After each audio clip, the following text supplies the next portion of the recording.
give everybody a chance for their eyes to adjust. Again, watch for the stuff on the floor.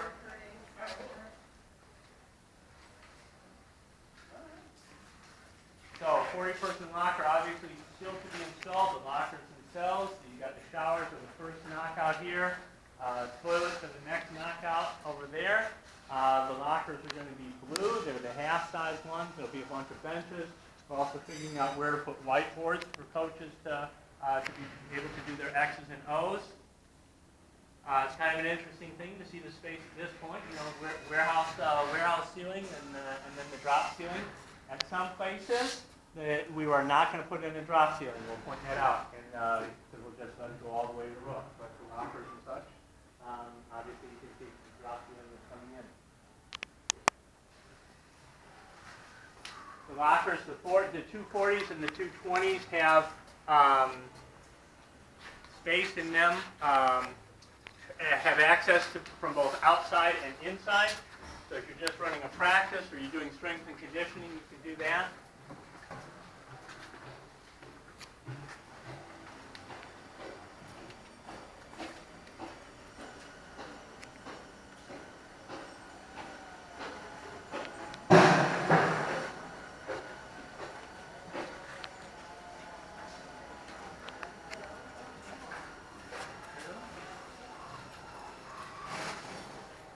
So Josh and Dan are standing in front of one of the 3-person referee locker rooms. So there are 2 of them to handle the genders, separable genders for referees. Coming over a little bit farther down here, walking into the snack stand area.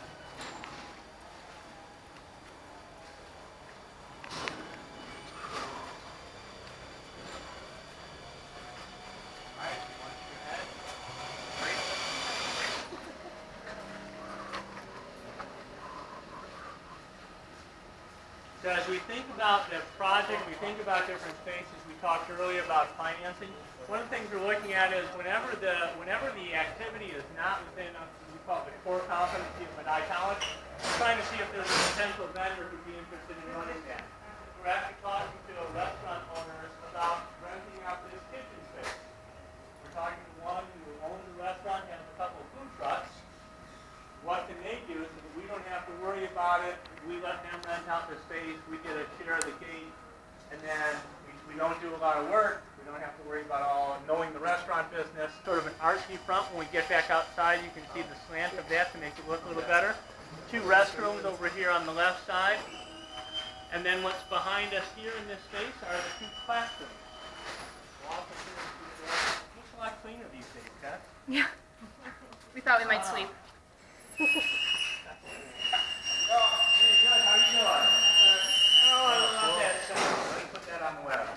One of the interesting things about buying a prefab building is that the walls came in all solid, and then after the walls are here and we're doing a bunch of stuff, that's when they cut out the windows and put them in. So that's what they're in the process of doing, cutting out the steel that's on the other side to make way for the windows, cutting the drywall out.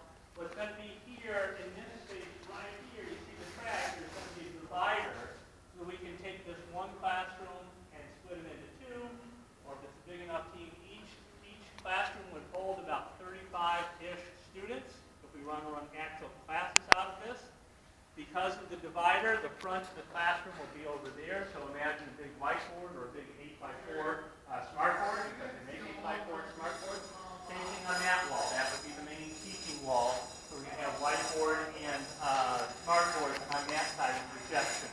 So 2 solid walls for that, student spaces, ingress and egress from the spaces. Because the whole building is going to be sprinkled, you'll notice there aren't a lot of outside fire doors. So because there's going to be a sprinkler system, so there'll be enough time for somebody to be in this space and get out those doors without needing an extra emergency exit over here. Your choice of doors can go out. Your teams in. This is the main entrance. This is what you see going down the hall. There'll be obviously a little bit more color. We also have the prospect, if you guys have seen around campus, of putting vinyl on the wall, graphic vinyl displays of players. Imagine the pictures that are on the walls in the hall of the cellar. Imagine those being, big, what do they call, fatheads or whatever, and having our players, on the walls of this building. So all those things are possible with what we're doing. What's that? So fatheads and coaches. Never mind. Thanks for the. We'll talk about it. Thanks, fathead coaches. All right. On my way. Small room on your right here is just the IT data closet. Small room here is a janitorial closet. You've got your other 40-person locker that's basically a mirror of the first one. So on this side, you got all your lockers plus some special rooms. I think next is so this is the second referee locker room, 3-person. Now we get into the 20-person lockers. Here's the laundry. We're going to come back to the room on your right, so don't look, don't spoil the surprise. You got laundry facilities in here. And then over here, where's April? Oh, they got cabinets in. Here we go. This is the athletic trainer space.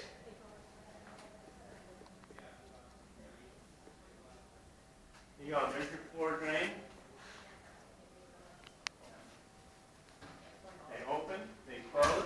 Look at that. Just like grown-ups. Nothing but the best for you. That's it. All right. You're welcome. This big is for filling up the tub. The plan is somewhere around where Brenda is standing is the floor will transition from being just polished concrete so that any water spill goes down the drain to having a little bit of padding so students laying on the floor, stretch, pull, twist, whatever she does for them. So, now, I like it. there you go. Just imagine it.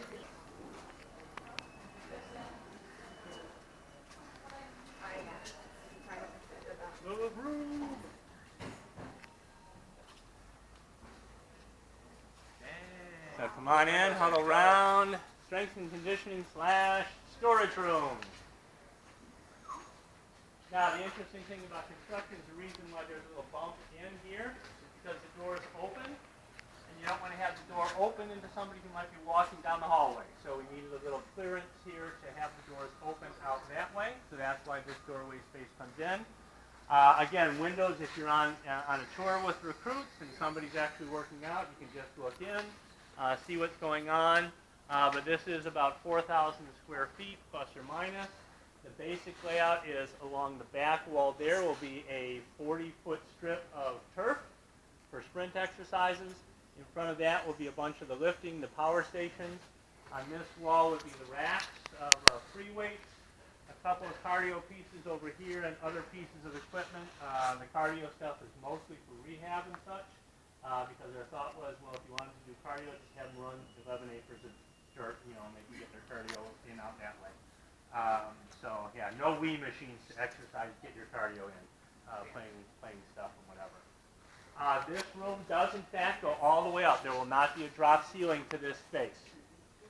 Okay. And we're the lacrosse coaches. You notice cinder block walls? We're thinking of you. So yeah.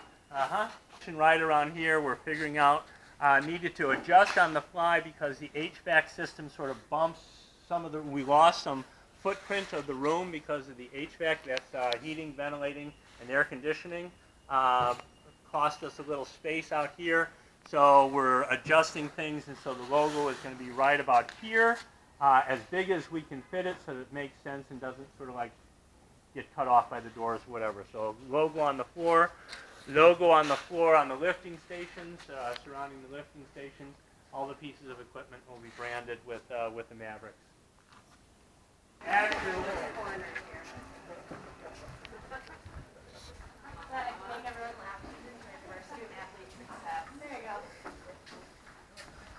So second main entrance from the parking lot. The other entry to the other 20-person. We should walk into a 20-person locker. Tell you what one looks like.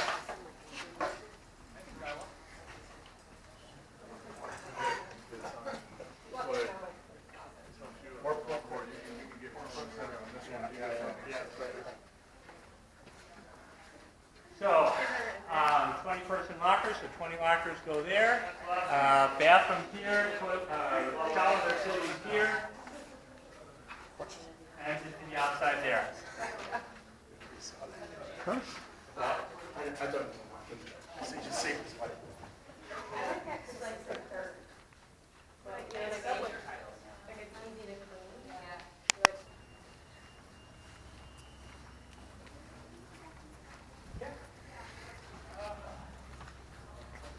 So this is the storage area. Maintenance and storage. A couple of things about this. If everybody gets in.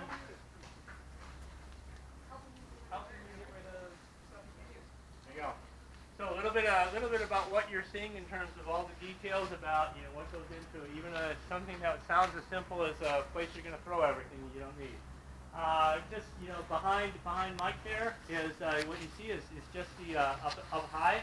That's the what's the word called? The canal for all the for all the electric and IT and stuff, and it just runs along that chute, and then basically the same kind of thing runs down the main hallway. This big room in the back here is all the electrical. That's where all power and such comes in. So around where Mike is and Dan, on this wall, on that wall, and on the back wall will be where the cage storage is. We have 8 cages on order. So they'll be here in plenty of time with room to add additional ones. See another emergency exit over on that side. Know that up to that first metal grid, one of the other things that we're going to do is we're going to put plywood up there so nothing accidentally rips into the insulation. That's along that wall. The rest of it from that first order up will be open. The concrete building that you see near the entrance is required by state law because we anticipate keeping some gasoline in here for carts and whatever. We have to basically have a fireproof room. That's the fireproof room to hold all the flammable stuff. Garage door for bringing stuff in and out. Person door on the flip side of that. But this is in the way off season. All the soccer nets, all the lacrosse nets, everything's going to be here. All the cage storage that's currently in the Sullivan Center is going to come out here as soon as it's ready to go. July 1-ish or so, July 1, July 15 in that area. There are 2 phases of moving in. One is a temporary certificate of occupancy, or C of O. And then there's the permanent C of O, which says that we've gone through everything. The punch list is done. The parking lot is finished, paved, lined. South Buffalo Development OSC is ready to really hand over the keys to us and let us be in here 24/7. So this is our facility. This is a total of 20,000. This is what 20,000 square feet looks like. Okay, about 5,000 here, 4,000 in the strength and conditioning room, about 2,000 square feet in the classroom, okay, and the rest are all the locker rooms and